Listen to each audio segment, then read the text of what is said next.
Hey guys, tonight we slip back into the soot-smudged haze of Victorian London, around the year 1847. You're wrapped in a wool coat that doesn't quite stop the damp, trudging through cobbled streets slick with yesterday's rain, and something unmentionable leaking from a butcher's cart. The fog clings to your hair, chimneys belch smoke, somewhere nearby a horse sneezes, charming. You pass gas lamps flickering in the dim, their glow catching on signs for tea shops, wig makers, and yes, dentists. That's where you're headed, unfortunately, because your molar, it's been throbbing like a church bell at Easter. No amount of brandy, clove oil, or muttered curses has silenced it. You're not alone. In this age, toothaches are basically a national pastime. See, in Victorian Britain, dental hygiene is less 2 minutes of gentle brushing and more, maybe swish water after chewing coal. People gnaw on sugar-laced bread, chomp through nuts with stone-ground flour, and sip on treacle like it's tea. Most mouths resemble archaeological digs. Ruins of former incisors, crumbling molars, and canine teeth that seem halfway out the door. And if you're poor, forget it. You'll likely have your teeth yanked in a public square by a man who moonlights as a blacksmith and thinks anaesthesia is just a fancy brand of gin. So before you get comfortable, take a moment to like the video and subscribe, but only if you genuinely enjoy what I do here. Let me know in the comments where you're watching from and what time it is where you are. Now dim the lights, maybe turn on a fan for that soft background hum, and let's ease into tonight's journey together. You shuffle into a cramped apothecary to ask for something for the pain, only to be told, between coughs, that the neighbourhood dentist is right round the alley, just past the fishmonger and opposite the lamplighter's boy. That's where the sign swings gently in the fog. Dr. H. Goggins. Teeth replaced, polished, or removed by agreement. There's something disarming about the by agreement bit, especially in an era when most surgeries end in screaming. But what can you do? Your molar's mutiny grows louder by the hour. Inside, the air smells of peppermint oil and warmed varnish. There's a rickety chair with a suspicious leather headrest, a fireplace with fading coals, and rows of little drawers marked wire, thin, nails, oxjaw, and gutta percha. The wallpaper is peeling. A clock ticks. You sit and wait. Goggins enters wearing an apron dusted with plaster. He's got thick spectacles and a moustache that probably hides a few secrets. He's not a licensed anything, strictly speaking, but he has an odd charm. He asks you to open wide, peers into your mouth with something that resembles a bent spoon, and hums softly. "You'll need something new in there, my dear chap," he murmurs. "Not to worry. I've just the thing. Been working on it myself. A sort of resilient chewing implement. Flexible, pliable, tolerant to tea." Now let's pause, because what Dr. Goggins is describing is not the usual ivory denture imported at great cost from Paris, nor is it the classic porcelain set favoured by the aristocracy. No, he's talking about something new, something rubbery. Yes, you're about to become part of an experiment. Don't feel special. Victorian Britain is full of willing participants, usually uninformed ones. Goggins has read recent whispers in the Lancet about Charles Goodyear, the American who made rubber less like tree snot and more like actual material. Vulcanization, it's called. Named after a Roman god, obviously, because everything sounds smarter in a toga. Historians still argue whether dentists like Goggins were visionaries or just madmen with a mould press. Some say they saw the future of accessible dental care. Others say they just liked playing with goo. But for now, you're still in that creaky chair, watching as Goggins opens a drawer and pulls out what looks, alarmingly, like a gummy smile on a silver tray. "Try this," he says, as if it were a biscuit. The thing is, soft, slightly bouncy, smells like varnish and faintly of eggs. You raise it to your mouth, hesitating. Goggins encourages you with a little wave. You insert it. It makes your gums feel like they're being hugged by a damp boot. But here's the kicker. Its sound doesn't hurt. Well, not much. Dr. Goggins beams. You're one of the first, he says. A pioneer, like Magellan, but with molars. Outside, carriages rattle by, and newsboys shout about steamships. An empire. Inside, you wonder what you've just agreed to, because, though no one knows it yet, you're at the bleeding edge of a peculiar footnote in medical history. Rubber teeth. Not ivory, not bone, not wood. Rubber. And it's only going to get weirder from here. You wake the next morning to a taste that's part candle wax, part old boots.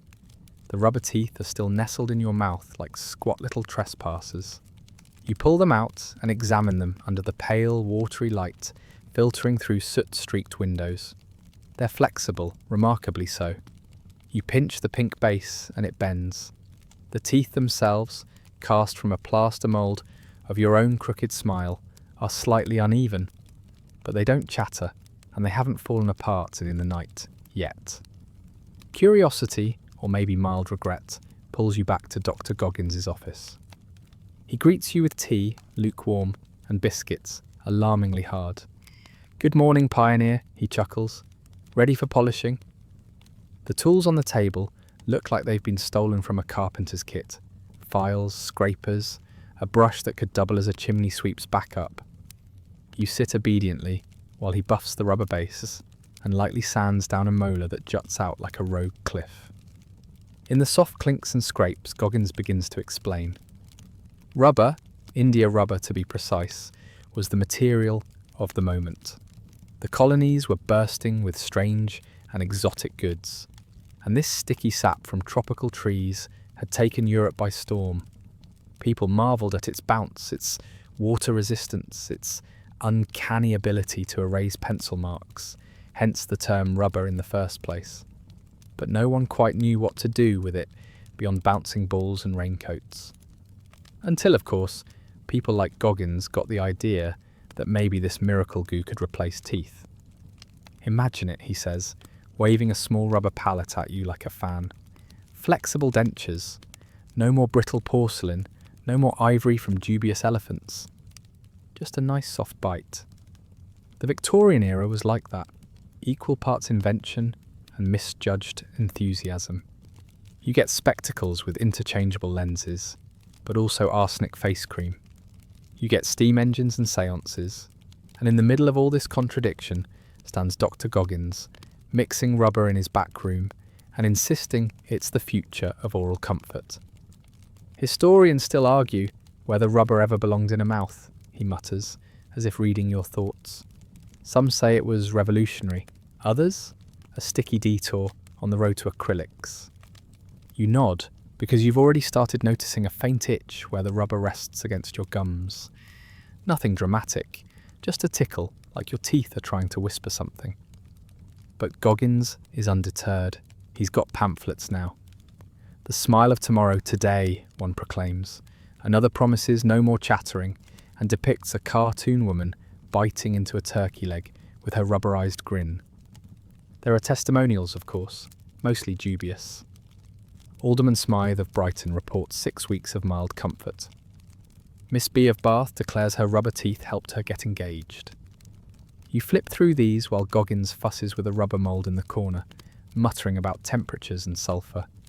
Yes, sulfur, because that's how they make this stuff durable. Goodyear's secret trick was vulcanization, the heating of rubber with sulfur to toughen it up. Before that, rubber would melt in the sun, harden in the cold, and generally behave like a petulant pudding. You're not sure how much sulfur is in your own teeth, enough to make your tea taste a little eggy perhaps.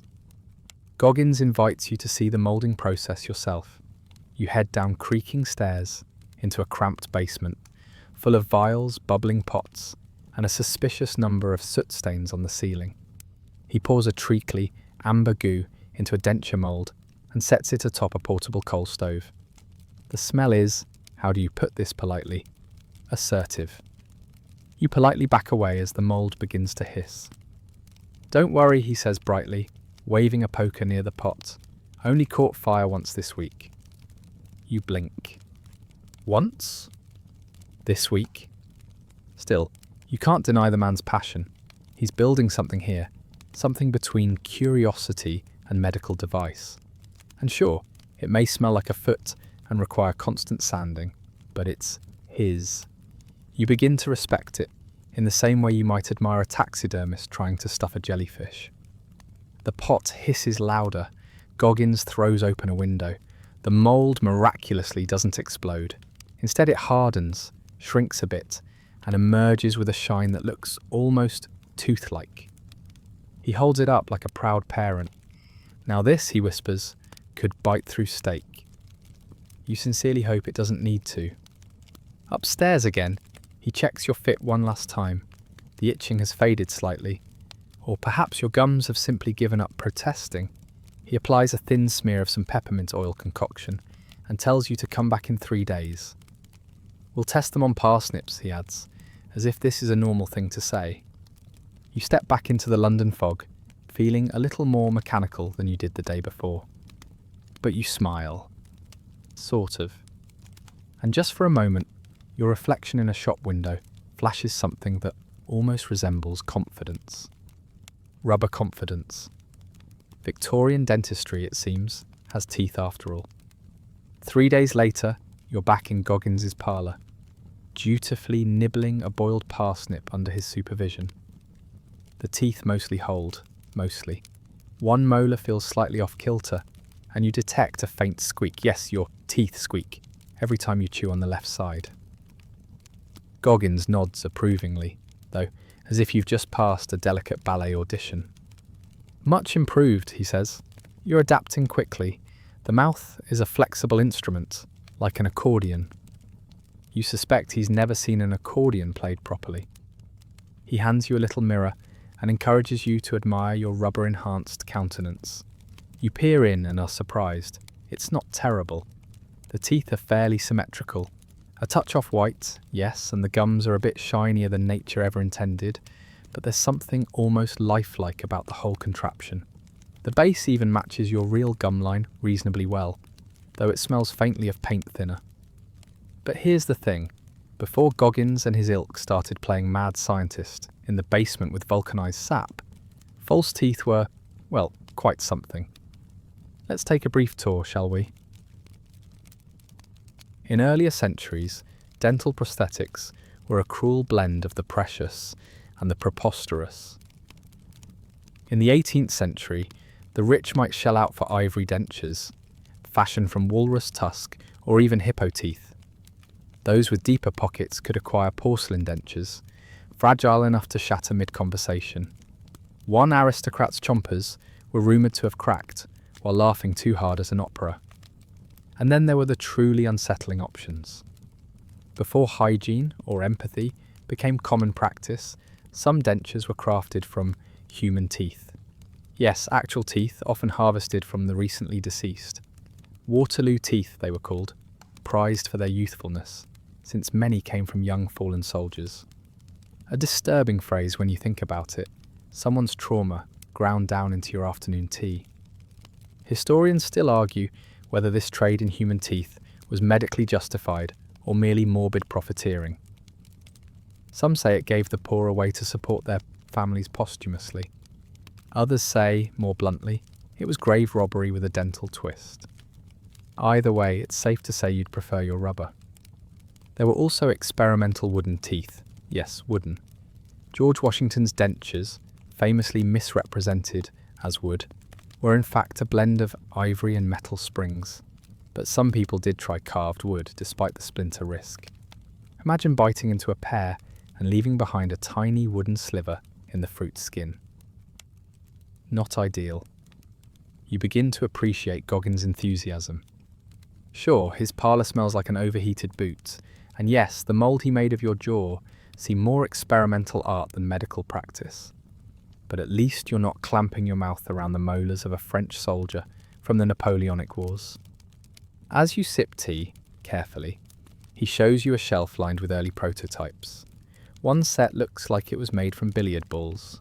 Another appears to have wires holding the front teeth at a jaunty angle. A third, you suspect, was once a spoon.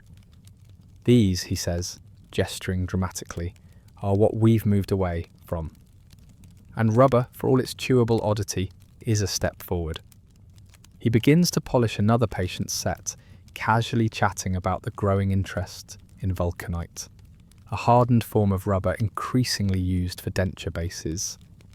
It could be moulded precisely, dyed to match gum tones, and withstood heat better than older materials. Goodyear's process changed everything, Goggins says, holding up a thick-lensed magnifier. Before vulcanization, rubber was hopelessly moody. Left in the sun, it melted like tallow. Left in the cold, it crumbled. But heated with sulfur, then it behaves. You nod, watching as he applies a glossy finish to a new mould. There's something almost reverent in the way he handles it, like a jeweller inspecting a flawed but beautiful gem. Of course, he says, sighing, there are still issues. He gestures to a corner where a set of dentures rests in a bowl of vinegar. This one absorbed the scent of onion stew. Wouldn't come out no matter what I tried. Patient said it made everything taste like pub lunch.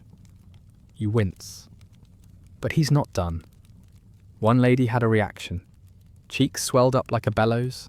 We swapped her back to porcelain. Can't win them all. The fire crackles softly behind you.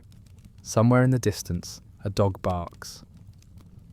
The fog's lifted a little, and for a moment you wonder how many people across the city are quietly wearing experimental rubber smiles beneath their mutton chop whiskers and bonnets. You finish your tea, teeth still slightly warm from the cup.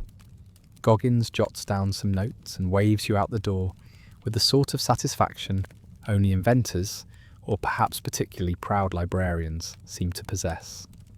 Back on the cobbled street you grin once more. You're not sure it's a good grin, but it's a grin nonetheless. And in this city, of soot, sorrow and steadily rotting smiles, that feels like a small miracle. Back in the thick of London's chaos, the fog tangling itself into carriage wheels and coal carts, you start to notice rubber popping up everywhere, not just in your mouth but in boots, umbrellas, and an astonishing number of novelty toys. The Victorians, it turns out, are absolutely smitten with this strange stretchable stuff. India rubber, imported from the wilds of Brazil and Southeast Asia, has quickly gone from botanical curiosity to industrial obsession. It began with playthings, bouncy balls, chewable trinkets, even early stress toys for nervous clerks. Then it leapt into fashion. Rubber soles became the talk of the rainy season. Macintoshes, those rubberized raincoats, swept through the city like a storm of practical chic. You pass a child poking a stick through a hoop made entirely of dark brown rubber. He grins toothlessly, the irony not lost on you. Even toothbrush handles are being fashioned from the stuff now, though the bristles still resemble miniature wire brushes designed more for scrubbing barnacles than cleaning enamel. Of course, rubber wasn't always ready for prime time. Before vulcanization, it had, let's call them mood swings. Warm weather, it melted into goo.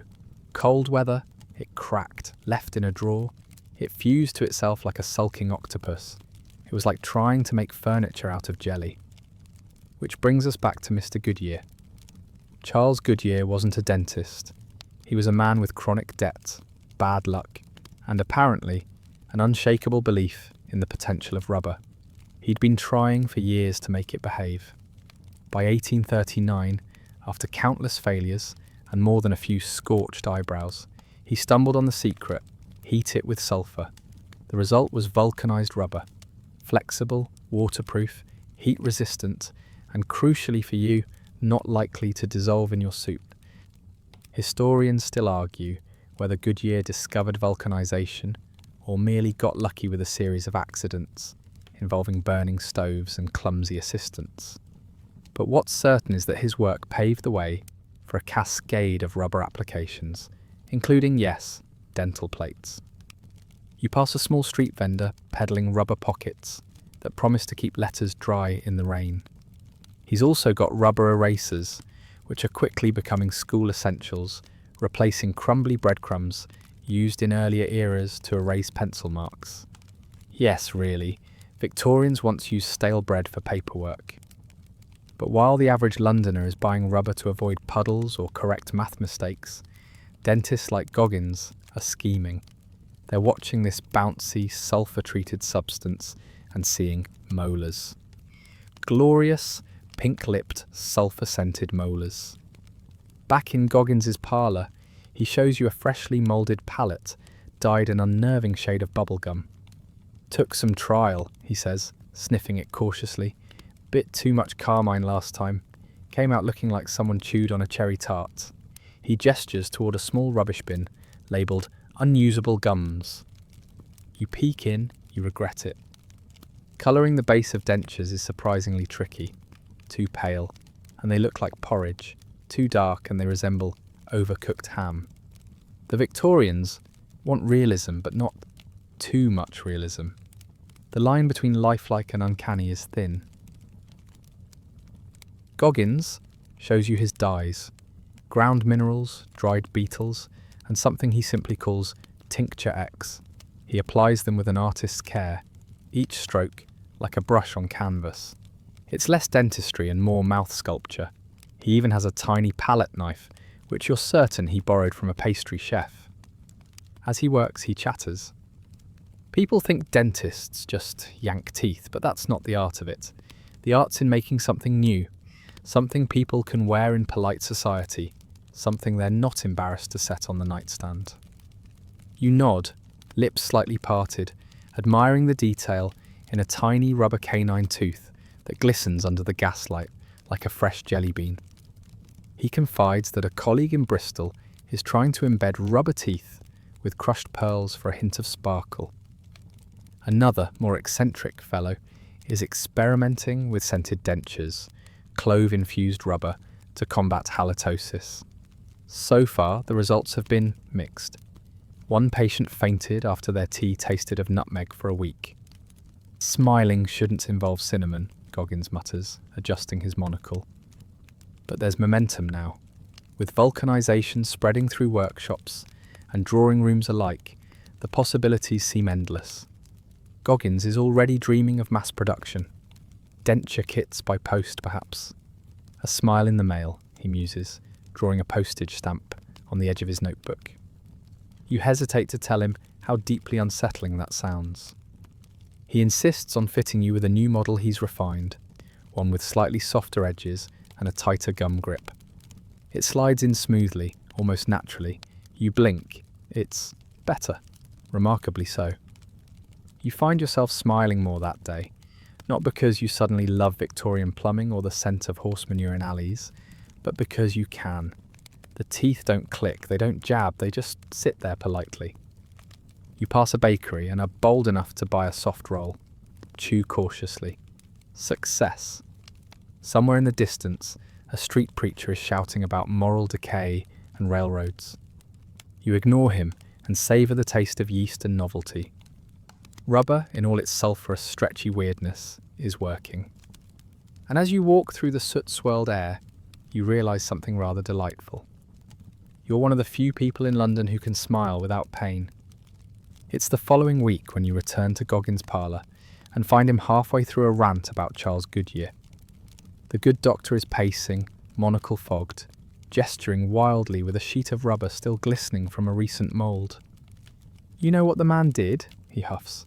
He baked his rubber on the family stove. The stove. His wife nearly left him over it. Honestly, I can't blame her. You take your usual seat, now dubbed the rubber throne, in a penciled note on the armrest.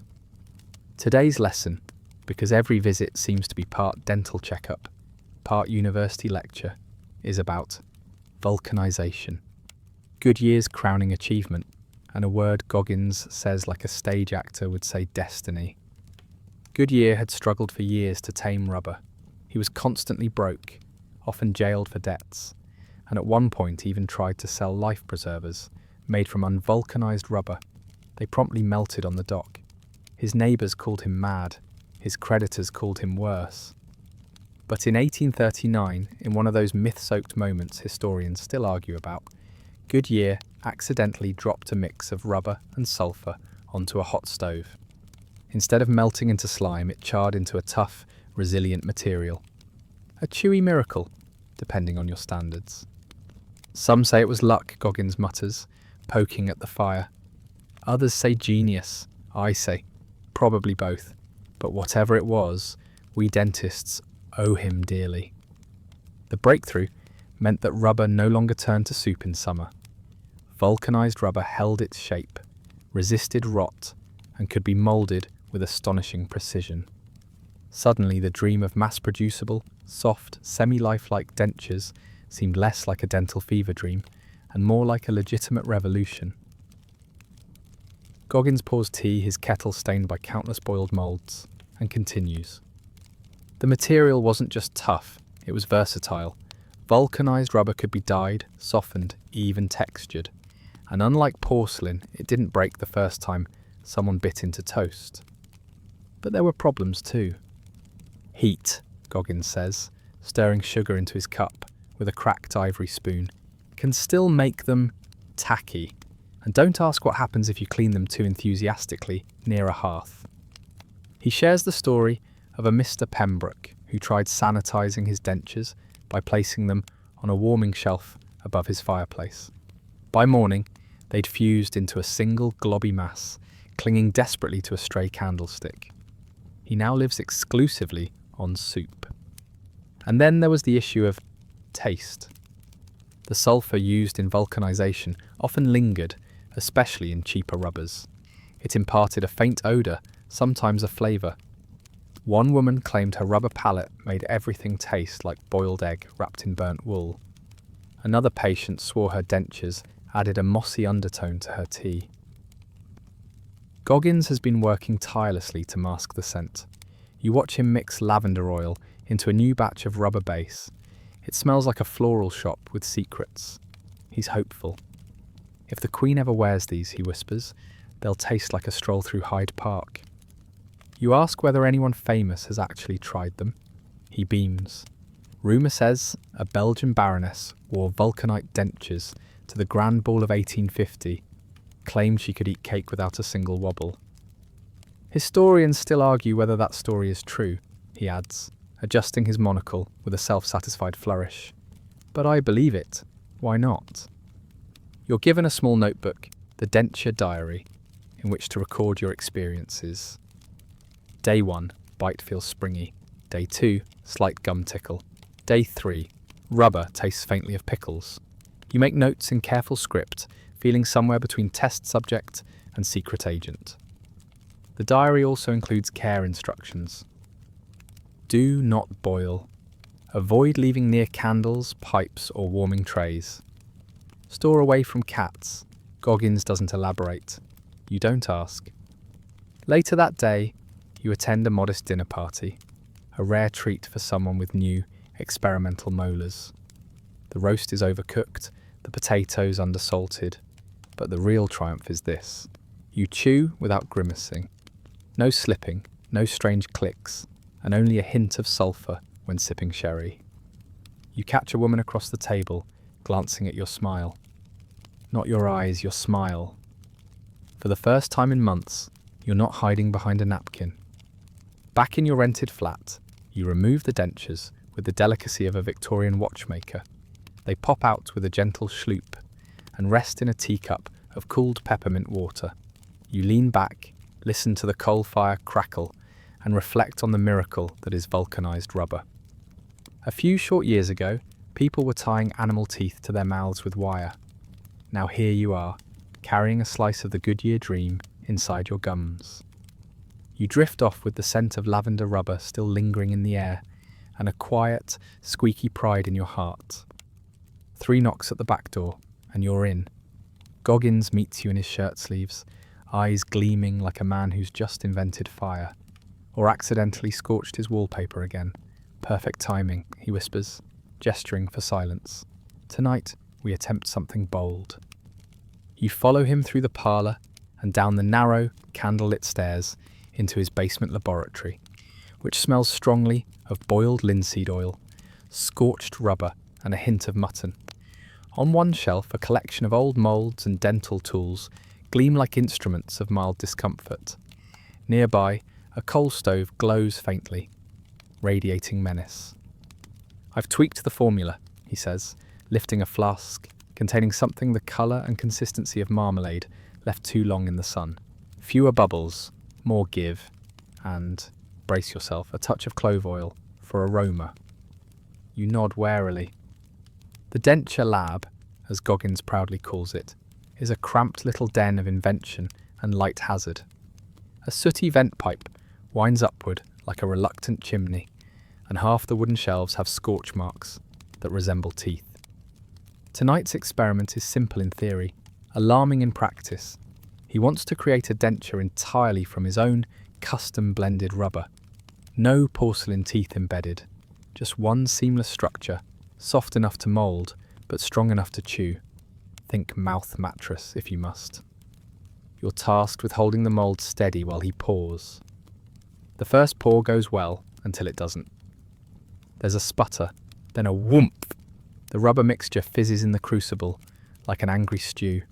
A few bubbles rise, one of them pops audibly, and suddenly the room is filled with the sharp tang of over-roasted cloves and singed hair. "Vent the room," Goggins shouts, already flapping a towel near the window. You do your best, cracking a sash and coughing into your sleeve. The candles flicker. A light dusting of white ash descends onto a row of sample incisors nearby. You can't help but imagine someone biting into a biscuit and tasting fireplace. Eventually, things calm. The mould cools. Goggins scrapes the rubber gently from the frame, turning it in his hands. "Not bad," he mutters. "Little blistered, but she'll do." The denture, still soft and warm, resembles a pink wax sculpture left too long near a radiator, but it's whole. No cracking, no sudden collapse. He sets it beside the other prototypes, marking it with a tiny copper tag, Formula H3. He smiles, truly smiles, for the first time that evening.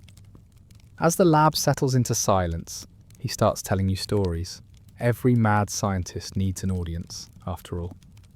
"One time," he begins, polishing the mould, "I tried mixing in powdered coral for colour. Thought it might give a natural hue.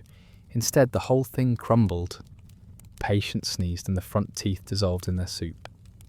You chuckle, even as you glance nervously at your own teeth cooling in their cup upstairs.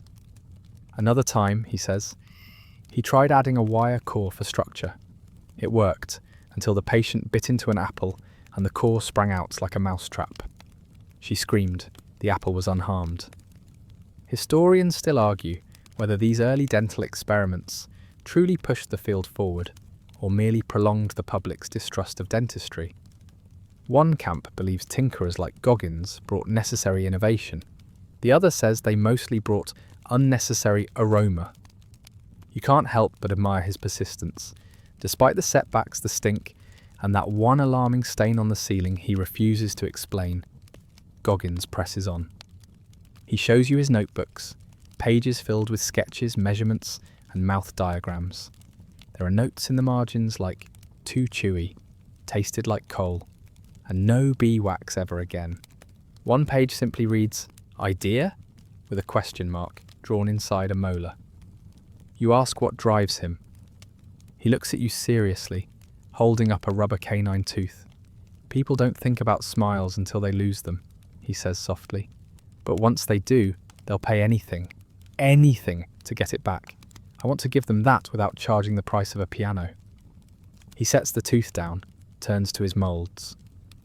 "Now let's try the top row." You hold the next frame as he pours a fresh blend, this one tinted slightly coral pink with powdered brick and a mysterious substance labelled shellac, maybe. You don't ask. The basement fills again with the scent of hot cloves and academic desperation. A cat meows somewhere far off. The mould hisses. But this time it sets beautifully. Clean edges, no bubbles, slight sheen. Goggins touches the surface with his finger, sighs with relief, and whispers, "She's perfect." You both sit on mismatched stools, sipping weak tea and watching the mould cool like it's a newborn child. The whole world seems to slow, the flames in the stove dimming, the fog beyond the window glass curling like breath, your eyelids heavy but content. Not bad for a Tuesday evening and a basement full of experimental dentistry. 2 weeks later, you return to the parlour, only to find Goggins in the middle of a heated argument with himself. He's pacing the room, gesturing wildly with a rolled-up newspaper and muttering words like pirates and swindlers and oddly mutton-jawed charlatans. He looks up, flustered but relieved. "Ah, you're just in time. I need a witness, someone with sense, someone who knows the truth of these teeth." You sit carefully, unsure whether tea or litigation will be served next. He thrusts the newspaper at you. The headline reads, "Wells & Co. sued in American patent dispute over vulcanite dentures." What follows is a story of transatlantic dental drama. Apparently, in America, the Goodyear Dental Vulcanite Company has begun enforcing a patent, claiming exclusive rights over any dentures made with vulcanized rubber. Not just Goodyear's formula, any rubber, any mould, anywhere. In short, Goggins' entire side hustle is now under threat from a legal team with more teeth than the dentures they sell. "I didn't spend years perfecting the soft molar," he growls, "just to be accused of theft by men who've never once sanded a canine." He stomps toward the fireplace and stokes the flames with more emotion than kindling. You quietly reposition your chair away from the sparks. The case, it seems, has become infamous among dentists.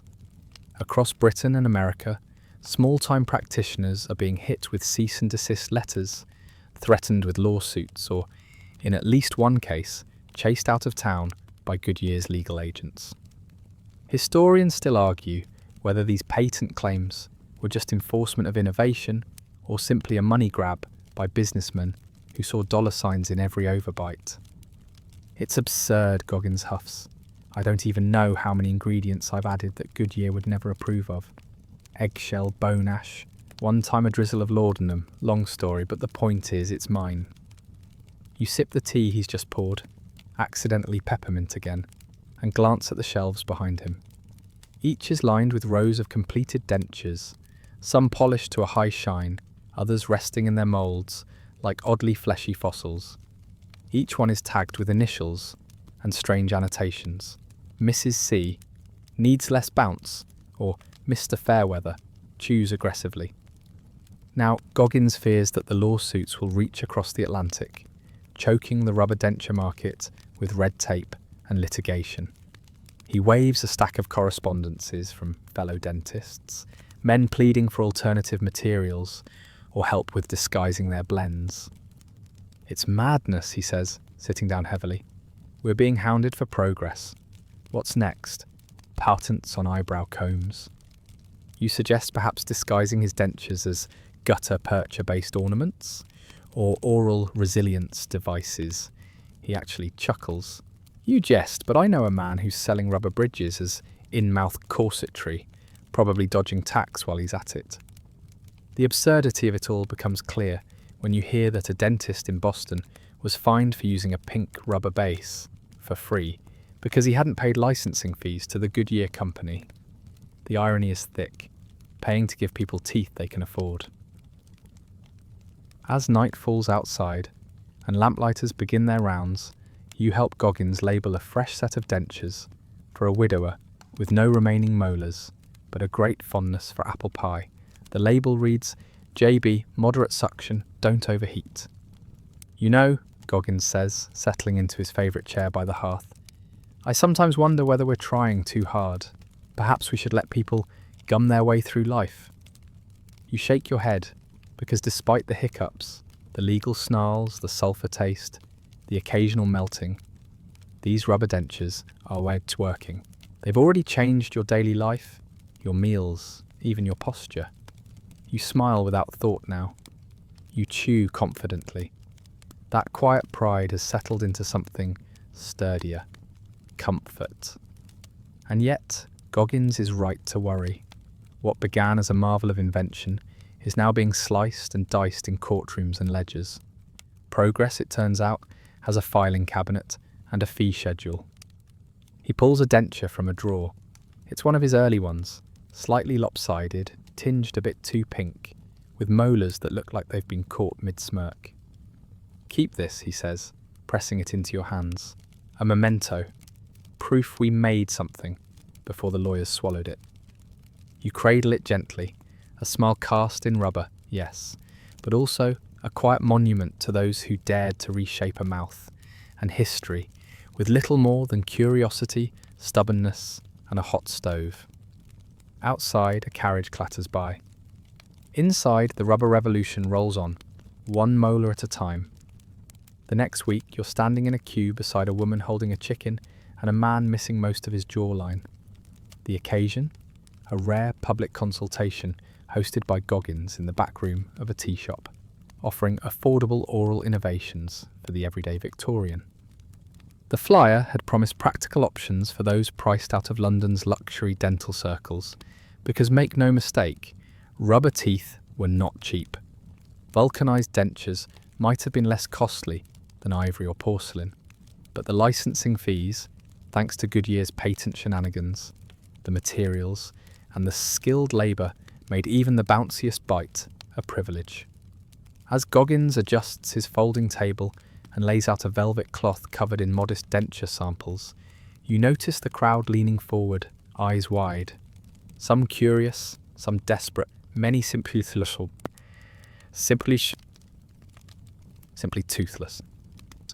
A labourer with soot-streaked hands confesses he hasn't chewed proper food in 5 years. A seamstress says she hums while sewing, to hide the whistling sound of her missing molars. A child whispers that her grandfather keeps his old dentures in a tea tin and talks to them like they're his dead wife. You watch as Goggins calmly explains the options. There's the full vulcanite plate, expensive, yes, but durable and custom fit. Then there's the economy model, made from rubber softened with beeswax, sometimes dyed with leftover pigment from wallpaper production. Goggins winces as he mentions this one. Soft as pudding and just as likely to melt in your mouth. The third category, oddities. One woman produces a denture she bought off a travelling tinker. It appears to be made of dried leather, thin copper wire, and something Goggins delicately identifies as possibly toenail. He examines it like an archaeologist studying cursed jewellery. "Ma'am," he says, gently, "this belongs in a museum or a fireplace." He sends her home with a wax mould kit and a promise of a proper fitting. She weeps, quietly, gratefully. It becomes clear that her access is the problem. Historians still argue whether vulcanised rubber truly democratised dentistry or just created a new class of mid-tier mouth owners, those who could afford some teeth, but not the good ones. Many could only manage partials or resorted to second-hand dentures, bought from pawnbrokers or the belongings of the recently deceased. Yes, second-hand. You try not to shiver. A surprising number of economy teeth were made not from vulcanite, but from gutta percha, a cheaper, less stable latex derivative. Goggins describes it as chewable shellac, with a melting point alarmingly close to that of fresh pudding. These dentures softened in warm weather, shrank in cold, and occasionally absorbed the flavour of pickled herring if left near an open lunchbox. He tried using gutta percha early on, mixing it with chalk dust and clove oil, but the result was a mouthpiece that smelled like a Victorian pantry and disintegrated after a single sneeze. One of today's patients, a chimney sweep, confesses to melting his dentures while standing too close to a forge. Goggins doesn't blink. Happens more often than you'd think. You help take impressions, smearing soft wax into jaw moulds, reassuring each customer like a sidekick in a melodrama. Yes, that tingle is normal. Oh, don't bite down just yet. Yes, it's meant to smell a little like glue. Between fittings, Goggins mutters calculations. If I can reduce material costs, avoid the license fees, and make the base from recycled buttons, he trails off, sketching a new model that might double as a snuff box in a pinch. He's clearly trying, desperate even, to make oral care more than a luxury.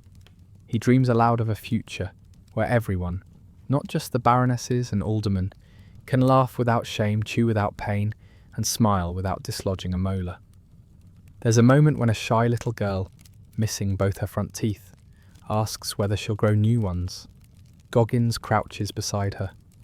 "Maybe," he says gently, But if not, we'll make you the best pair this side of the Thames. They'll be pink, polished and proper. She beams. To anyone else, the session might seem absurd.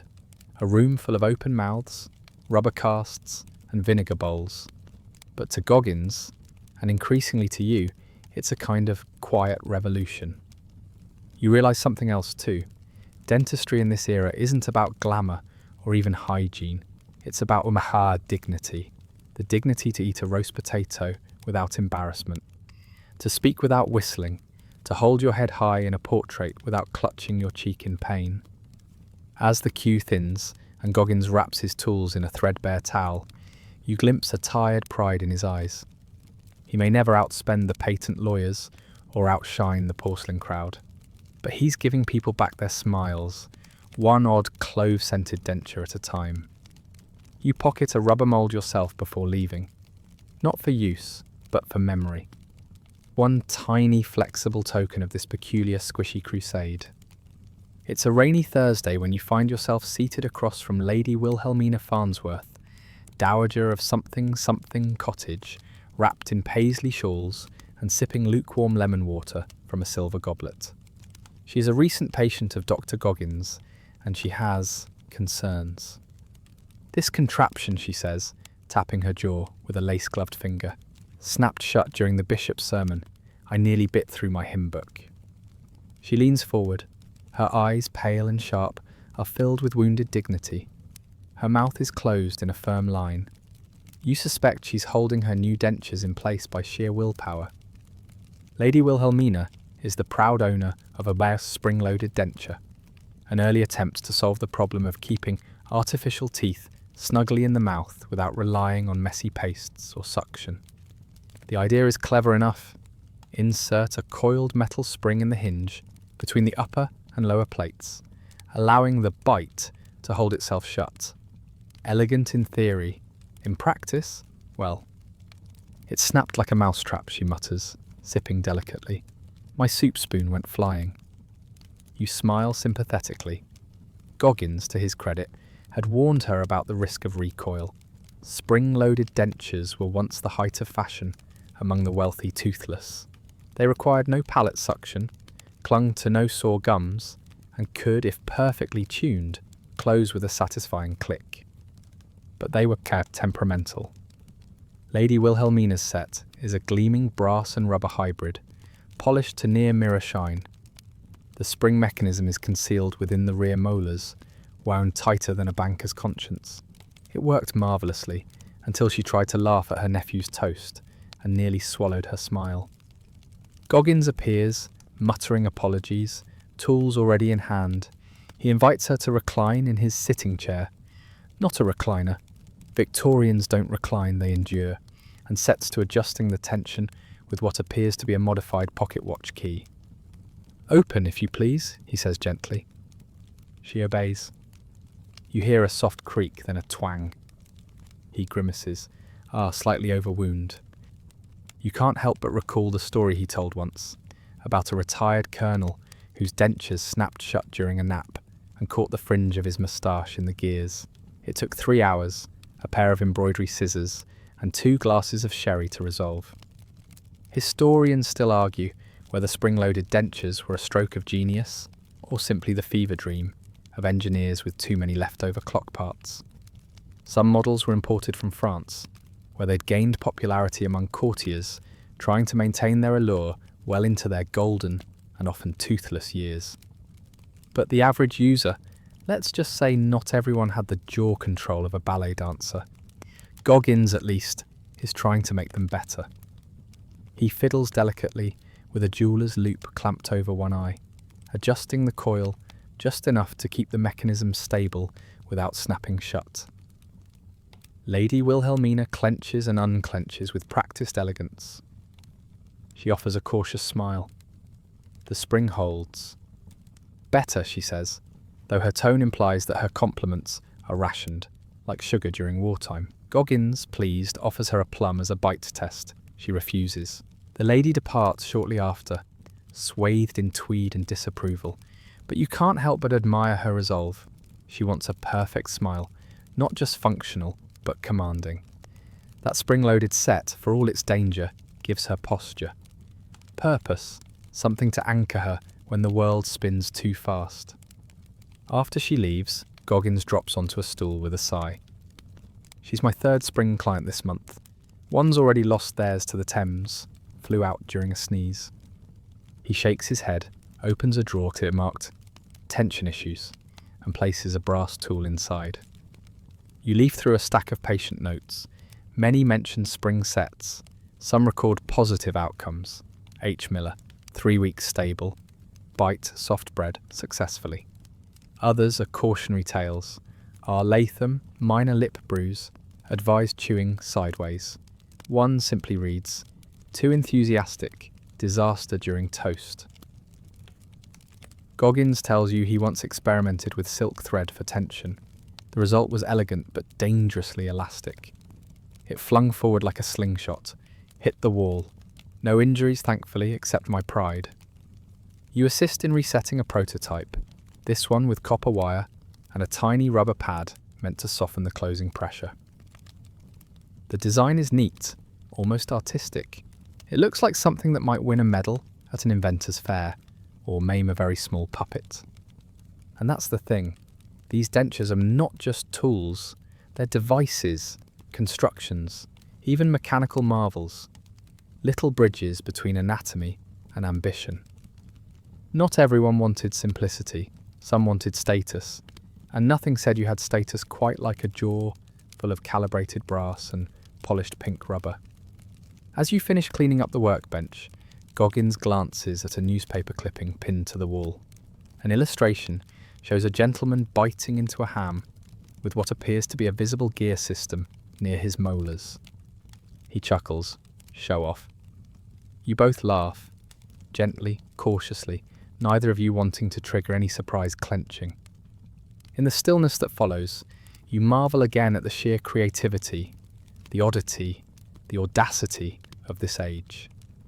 Even in something as personal and practical as a pair of teeth, Victorians found room for drama, for elegance, and for spring-loaded suspense. Goggins insists you accompany him to the Great Exhibition of 1851, hosted in London's Grand Crystal Palace, a gleaming monument of iron and glass so large it could swallow a cathedral and still have room for a few ostriches.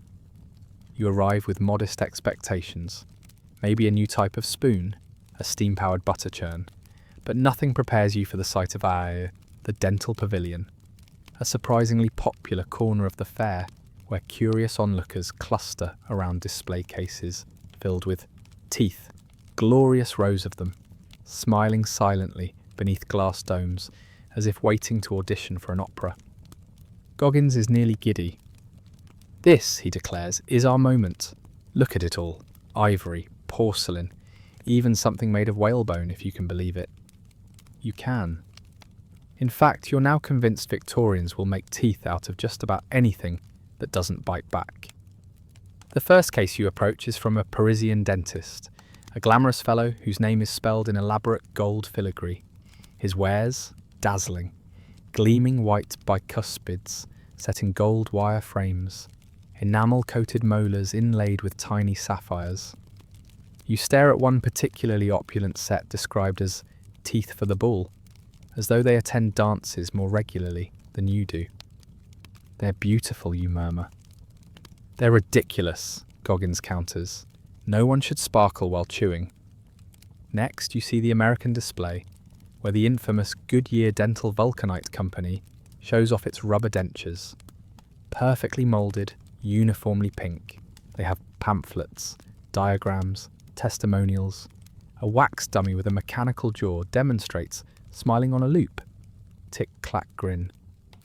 Goggins. They've industrialised the smile, he mutters. Looks like it was made by chimney parts.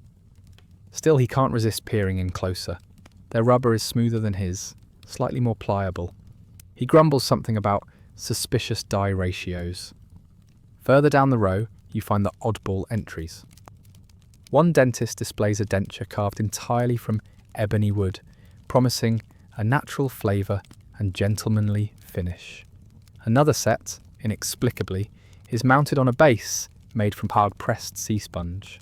Flexible, yes, but prone to unfortunate odours. Historians still argue whether these entries were earnest attempts or exhibitionist nonsense. Some believe these odd materials were prototypes from desperate inventors. Others think they were joke entries, satirical stabs at the growing absurdity of dental fashion. You spot a collection labelled Experimental Dentures, the Comfort Series. Among them, a set with felt lining, apparently for winter mouths. One with tiny air vents, promising better breathability. And most unsettlingly, a denture scented with rosewater, sitting in a porcelain box labelled Romantic Edition. You try not to imagine it melting softly during a candlelit dinner. Goggins, meanwhile, drifts toward a plinth in the back of the hall, his own contribution. He didn't submit through official channels, fees, red tape, etc., but he's convinced the guards won't notice if he just places it on the table and walks away. You watch as he gingerly sets a glass dome down over his own creation, a full set of vulcanized rubber dentures tinted with a subtle coral hue. The base is hand-carved to resemble natural gum lines, with tiny notches on the molars to aid chewing. A small placard reads, "Practical Dentition for the Middle Class, H. Goggins, Escorteur." He dusts the glass with a handkerchief and steps back. A few passers-by glance over. One hums approvingly, another squints, leans in, and asks if it comes in green. "Not yet," Goggins replies coolly. As you wander together through the remainder of the fair, you begin to understand something deeper. These teeth, these odd, sometimes beautiful, sometimes laughable prosthetics, aren't just about function, they're about one's identity. People aren't buying rubber and ivory and whalebone to chew, they're buying smiles, confidence, the ability to laugh at a joke without grabbing your face. You pass a boy selling sweets outside the palace. Goggins buys a candied pear. He bites in, carefully, and chews. "No slipping," he announces proudly. You can't help but beam, because it's true. For all the experimentation, the scalded fingertips, the sulfuric smells, it works. Back at his parlour that evening, Goggins pins a small ribbon to his coat. It's unofficial, self-awarded, but meaningful. Most modestly functional teeth, 1851. You raise a toast, lukewarm tea, but heartfelt, and salute the quiet, chewy triumph of the rubber smile. 2 days after the exhibition, you return to Goggins' parlour to find the floor strewn with Victorian advertisements, haphazardly clipped from dental journals, almanacs, and something called the Gentlewoman's Illustrated Tooth Ledger. It appears Goggins has developed a new fixation, marketing. "Look at this," he says, jabbing one finger at an ad boasting, "The premier teeth for gentlemen who fence." Beneath the bold text is a poorly drawn illustration of a man in a waistcoat biting down on a foil blade with a grin that suggests he's enjoying it far too much. Another features a suspiciously youthful woman sipping tea, captioned, "Regain the smile of 16 with new elastic jaws." "I ask you," Goggins says, brow furrowed, "are her molars actually dimpled?" You settle into the armchair, carefully, as it's sharing space with a stack of sample flyers. One promises chewable discretion for clergy. Another simply says, "Gum woes, bite back," with a rather aggressive-looking illustration of a bear for some reason. The advertisements, Goggins explains, are both his inspiration and his torment. They promise the world painless fittings, lifelong durability, miraculous breath, but rarely deliver. "Half of these are from quacks," he mutters. "The other half are from poets with pliers." You pick up one particularly glossy card. Dr. Bellamy's Flexible Smile, TM, now with velvet grip technology. "Velvet?" you ask. Goggins sighs. "I tried that once. Absorbed gravy like a sponge." The world of Victorian dental advertising is a jungle of optimism, exaggeration, and outright fantasy. Denture makers compete not just in function, but in storytelling. A good ad promises more than a chew, it promises transformation. The widowed governess becomes a vibrant debutante. The jowly banker becomes a man of toast-crunching vigour. Even the toothless dog in one ad is suddenly eating raw carrot. Historians still argue whether these fantastical claims helped advance dental acceptance or just sold snake oil in bite-sized form. There's evidence that the sheer volume of ads did normalise tooth replacement, reducing stigma, but they also encouraged impossible expectations. You can't fix loneliness with a new incisor. Still, Goggins is taking notes. He wants to design a modest flyer, truthful, persuasive, maybe even a little cheeky. Nothing outrageous, just a touch of charm. He shows you a draft, a smile that suits you, practical dentures for the practical mouth. Below, a sketch of a simple rubber denture nestled on a velvet cushion. You raise an eyebrow. "It's understated," he says defensively. You nod. It is. Perhaps too much. So the two of you spend the afternoon crafting alternatives.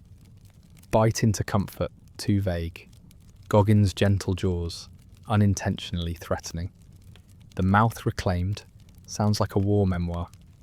Finally, you settle on false teeth, honest work, rubber dentures that mind their business. Goggins smiles. That's the one. He decides to place the ad in the Daily Thistle, a modest publication popular among bookkeepers, midwives, and people with quiet opinions. He includes a short testimonial from a real patient, edited slightly for elegance. "I ate sausage with confidence for the first time in years." Next to the ad mock-up, he pins a small photo of Mrs. Peebles, the widow who famously sent him a pie after her first successful meal with dentures. He's also considering a pamphlet for display at the apothecary, a trifold featuring care instructions, mould illustrations, and an entire section on proper soaking etiquette. One page reads, "Do not leave dentures near open windows, warm pies, or curious pets." You suggest he bold the last one. He does. As the lamplight warms the room and the kettle lets out a sleepy hiss, Goggins reflects on his shift from inventor to reluctant salesman. "I never wanted to compete with circus acts and tooth-fencing aristocrats," he murmurs. "But people need to know these things. Work, quietly, dependably, like a good rain boot or a loyal turnip." You raise your teacup in salute to the modest ad, to the velvet-free molar, to the dream of honesty in marketing. Because in a world of sparkle, smile, pamphlets, and rosewater-scented grins, it's oddly comforting to know that somewhere in London, a quiet man in a rumpled vest is just promising teeth that stay put. You're sitting on Goggins's creaky stool again, jaw open slightly, as he peers into your mouth with a tiny mirror and the utmost seriousness. He frowns, not from anything he sees, but from what he smells. "Did you polish these with brick dust?" he asks, incredulous. You shrug. "It came in a little tin, said it was tooth dust with natural abrasives." He sighs. "Of course it did." He walks over to his cabinet and retrieves a small wooden box filled with antique containers of Victorian tooth cleaning powders. Most of them are cheerfully labelled with names like Dento Luster, Pearl Shine, and Mrs. Higginbotham's Scouring Smile Paste. The ingredients, however, are another matter entirely. Crushed seashells, pulverised charcoal, brick dust, chalk, soot, alum, and, disturbingly frequently, ground cuttlefish bone. One brand contains borax. Another claims to be minted, but smells more like soot left in a chimney overnight. You hold up a tin and squint at the label, gleaming pearl teeth the gentle way, with carbolic sand and ammonia. "How are any of us alive?" you mutter. Goggins chuckles darkly. "We aren't. We're just heavily pickled and occasionally lucky." Victorian oral hygiene, if it can be called that, is a bizarre landscape. Brushing one's teeth is still considered optional by many. The well-off might clean their mouths weekly with frayed cloth dipped in chalk paste. The poor, meanwhile, rinse with gin and chew cloves. There's no regulation on what counts as tooth powder, and no consensus on how often one should use it. Some guides recommend brushing daily. Others, mostly written by dubious gentlemen who also peddle hair tonics, advocate twice a year or after minor dueling injuries. Historians still argue whether Victorian dental neglect was due to ignorance or simply a different set of priorities. Teeth weren't yet a symbol of personal hygiene, they were a luxury to be maintained if convenient. The mouth was more workhorse than showroom. Goggins brings out a few classic brushes. One has boar bristles so stiff it could double as a chimney sweep. Another has a handle made from whittled bone, the initials AH still etched into the side. You wonder if AH ever got that walnut shell out of their molar. I tried one of these powders once, Goggins says, holding up a ceramic pot labelled Tooth Bloom of Bengal. Scratched my enamel so badly I couldn't whistle for a week. Some powders were bright pink, others chalk white. One, which Goggins opens with caution, appears to have once been green and now resembles moss scraped from a mausoleum wall. The scent is ambitious. You ask if any powders actually worked. Well, he says thoughtfully, bicarbonate of soda helps. Charcoal too, in moderation. But most of what people used was closer to gravel. He tells the tale of a Colonel Thompson, a man who prided himself on daily scrubbing with powdered brick. His smile gleamed, right up until his front teeth filed themselves into little stubs. By the end, he could whistle without moving his lips. Of course, those who still had teeth wanted to keep them white. Whiteness was fashionable, even then. It implied health, refinement, and that you probably hadn't eaten a soot pie recently. But people went to extremes. Lemon juice was used to bleach enamel. So was vinegar. One powder even included acidic clay, with a warning in fine print, do not use near candlelight or after strong emotion. You wonder how many mouths of that era slowly dissolved under the banner of refreshment. Goggins walks over to his own powder blend, simple, home-made, relatively non-toxic. He hands you a small tin labelled Goggins Gentle Grit for sensible smiles. It smells of chalk and faint peppermint. You're relieved. He applies a dab to your dentures, gently polishing them with a cloth. The rubber shines subtly, not unlike the varnish on a well-loved violin. See, he says, satisfied, no need for volcanic ash or pigeon bone. You ask if there's any demand for flavoured powders. Oh, they've tried, he says with a grimace. Rose-scented chalk, lavender and cinnamon grit. One man offered me a eucalyptus blend that made my gums seize like cold pudding. Still, he admits, people crave novelty. He's toying with a liquid cleanser, something between a mouthwash and a tonic. Alcohol base, hint of clove, and a dash of lemon peel works wonders on the rubber, makes your breath smell like an apothecary's lunchbox. You're not entirely convinced, but you agree to try it next week. As the session winds down, Goggins places a small bowl of his gentle grits by the window, next to a sign that reads, "Free sample, please do not eat with spoon." You help tidy up the table, feeling strangely proud. In a world of brick dust and bleaching vinegar, this little parlour has become a haven of sane smiles. And while you're no dentist, you now know this. If your toothpaste could double as gravel, you may need to rethink your brushing routine. That night, rain drums gently against your window as you lay in bed, warm beneath a mound of wool blankets. The city outside huffs and creaks. Somewhere, a chimney groans.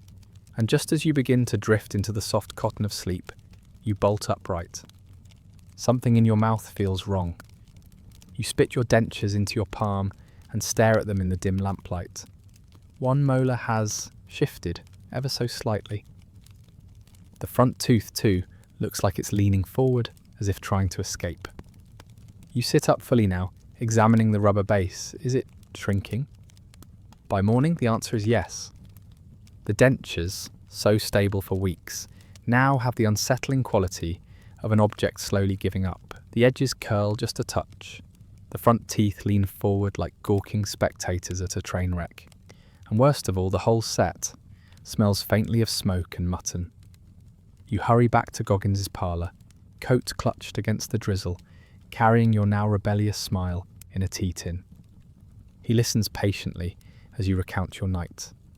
Then he lifts the denture, turns it this way and that, and finally raises a brow. You stored them near a gas lamp, didn't you? You pause, on the mantel, just beside it. He sighs. Ah, the warmth must have softened the base. Rubber does that, you see.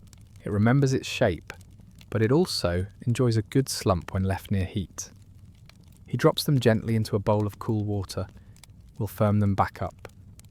While you wait, Goggins shares stories of rubber denture mishaps, a category he has, apparently, tracked with morbid precision. There was the fellow who left his dentures on a piano overnight, only to find them sagging over the edge like a sleepy salamander by morning. Or the maid who stored hers near a spice rack and spent a week tasting cloves every time she smiled. And then there's the worst case, a pensioner whose dentures melted entirely, fusing into the bottom of a soup bowl.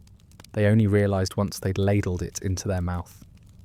Historians still argue whether such rubber misfortunes were rare outliers or quietly common, incidents the proud and toothsome never admitted.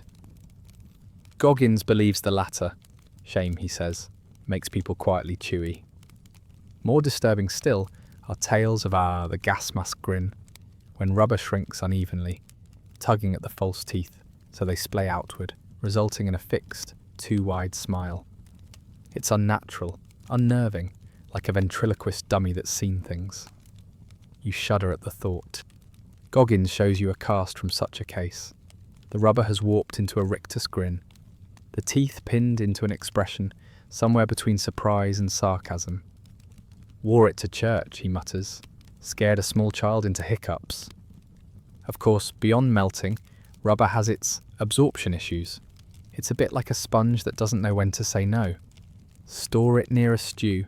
It will smell like stew. Leave it in vinegar. You'll feel like you're chewing pickles for days. There's even a known case, Goggins says this with a grimace, of a patient who dropped their dentures into a bottle of rosewater by mistake. The resulting scent was so strong that every meal thereafter tasted of wilted wedding bouquets. You glance nervously at your own tea tin, now resting in its cool bath. Nothing to fear, he assures you. We'll reshape them, reboil, let them firm up again. Just no more mantle storage.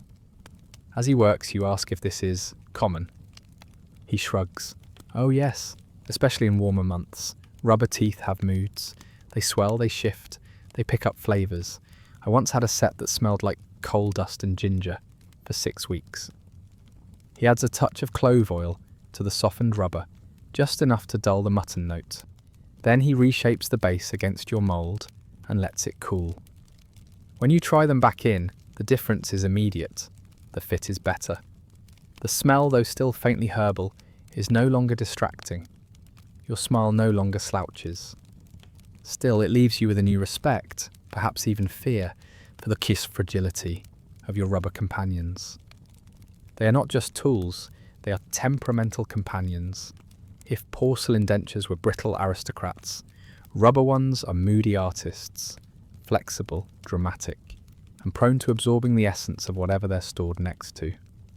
You vow to keep them in their new tin box, lined with dry cloth, far from any fireplaces or spice racks.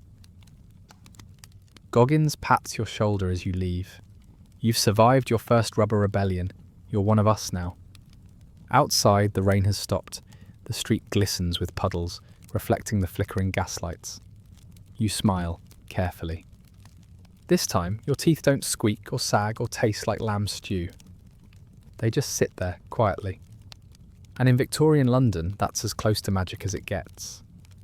You arrive early the next morning, hat askew, breath puffing little clouds in the misty air. Goggins had sent a terse note via messenger the night before. Come quickly, final formulation, pray it doesn't ignite. Comforting. You step into his parlour to find the curtains drawn, the fire doused, and the air unusually still. Goggins stands at the centre of the room, sleeves rolled to his elbows, apron smudged with powder and wax. He looks like a man on the edge of either a breakthrough or a minor explosion. This, he says solemnly, is my last attempt. The formula is stable. Probably. It's time. He gestures toward the workbench, where a fresh batch of rubber gleams under an oil lamp's glow. It's warmer in tone than the usual pinks, and corals, something between rosewood and butterscotch. The surface is smooth, glossy, and for once not hissing. New base mixture, he says. India rubber, shellac, trace of rosin, and a little, tree sap, from a chestnut specifically. You blink. Chestnut tree? Why not? He shrugs. It's flexible, slightly sweet-smelling, nature's gift to molars. The idea isn't entirely mad. Natural tree resins had long been used in adhesives, sealants, even early forms of chewing gum. But no one, to your knowledge, has ever wedged them into a bite plate and asked someone to eat pudding with it. He carefully pours the mixture into a two-part mould that bears the outline of a full upper and lower set of teeth. The mould hisses slightly, then quiets. The scent is surprisingly pleasant, woody, with a faint touch of vanilla and campfire. While it sets, he takes out a small crumbling notebook titled Hopeful Blends. The pages are filled with failed recipes, egg white rubber, soot rubber blend, even one labelled Onion Patch V1, abandoned due to odour. Historians still argue whether chestnut resin was ever seriously explored, he murmurs. Some claim the French tried it in shoe soles. Others say it was used in violin varnish. I say it has potential. You sit quietly, watching as he peeks under the mould lid. A breath. He lifts it gently. What emerges is beautiful, in its own weird, toothy way. The rubber is perfectly set, smooth, flexible, with a subtle shine. No bubbles, no warping, no scent of sulfur, stew or glue. Just a faint, earthy note, like wet leaves after rain. The teeth, cast from porcelain and bonded into the resin, gleam softly. He runs a finger across the surface. It doesn't flake, it doesn't give too much, it holds its shape. This, he says softly, is it. You lean forward. He places the set into your hands like a chalice. It's warm, just barely. Lighter than expected. You fit it into your mouth. The suction is near perfect. The bite is even. The texture is firm without being stiff. You speak. They feel like they belong. He grins. You try biting into a biscuit. It crumbles neatly.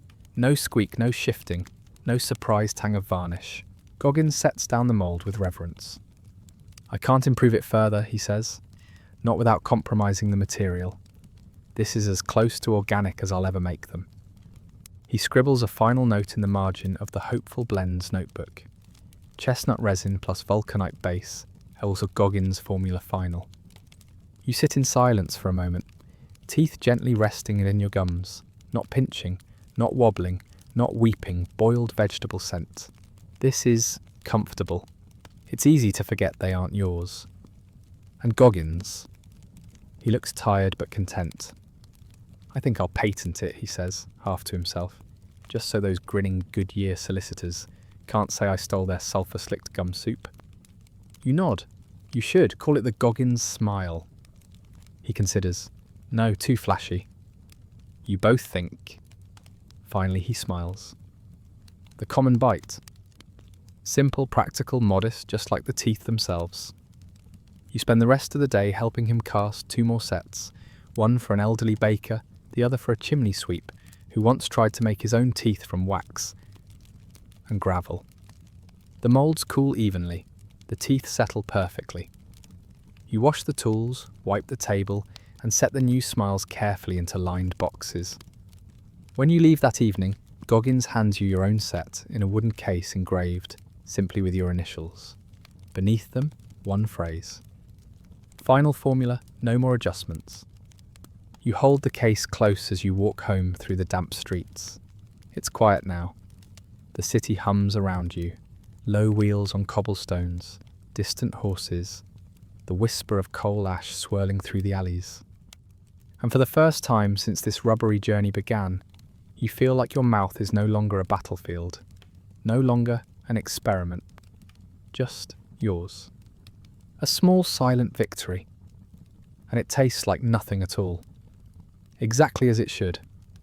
Weeks pass, and London, sooty, sodden, and unrelentingly loud, continues its clanging routine. But in your corner of it, something quiet has settled. The teeth Goggins' final formulation perform day after day with no creaks, no shrinkage, no clove-flavoured surprises.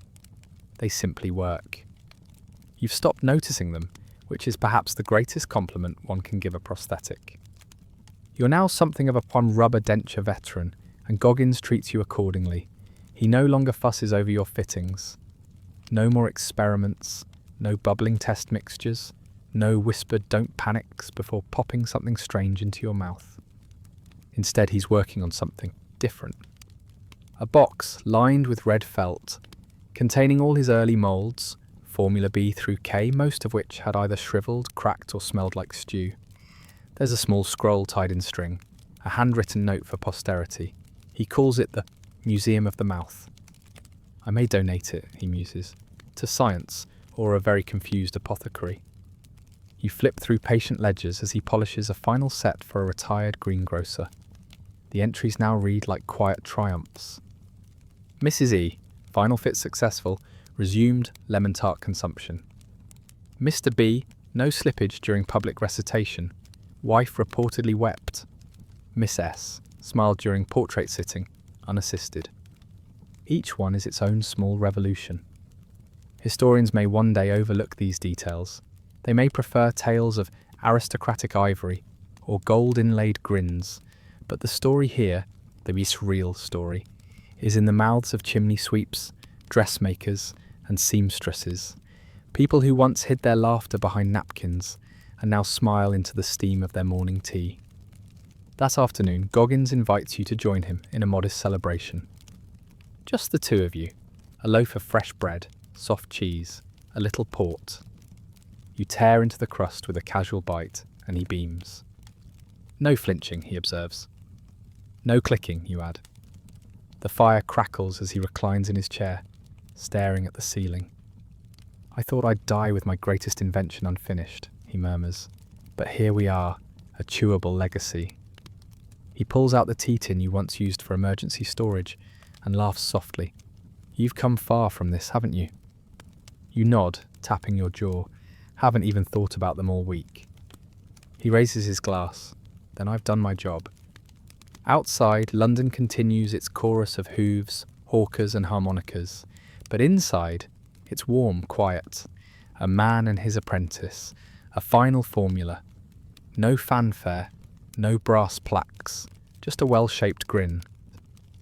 And as you step outside into the fog, case in pocket, smile in place, you realise what you've carried all along was not just rubber and resin, but relief. A subtle, silent freedom. You take a deep breath, your jaw rests easy. The age of wild molars is over. Sleep comes easy now. So now, friend, as you lie back and settle into the softness of sleep, let the clatter of carriages fade into the distance. Let the smells of sulfur and varnish dissolve into cool evening air. Imagine the gas lamps flickering low outside a crooked windowed parlour, the clink of tools placed gently back into their velvet-lined drawer. Picture Dr. Goggins wiping his hands, not with urgency, but with satisfaction. His last mould, cooling on the windowsill, tea steeping on the hearth. The shop is quiet now, the air perfumed with old wood and peppermint, the air outside thick with fog that mutes even the loudest boots. The rubber teeth rest in their case, cushioned by soft cloth, no longer a source of pain or panic, but of peace. There are no more ticking springs or melting mishaps, just the quiet hum of comfort, earned the long way. Let your breath slow with the rhythm of his old wall clock, each tick a heartbeat from another age. Let your shoulders ease and your jaw go slack. You don't need to hold anything in place anymore. No more biting through anxiety. No more clenching through discomfort. Tonight you rest with a smile, unbothered, unburdened, and ever so slightly rubberized. And so, from the misty alleys of Victorian London to the calm corners of your own mind, may your dreams be soft, your molars gentle, and your stories always slightly absurd. Sleep well.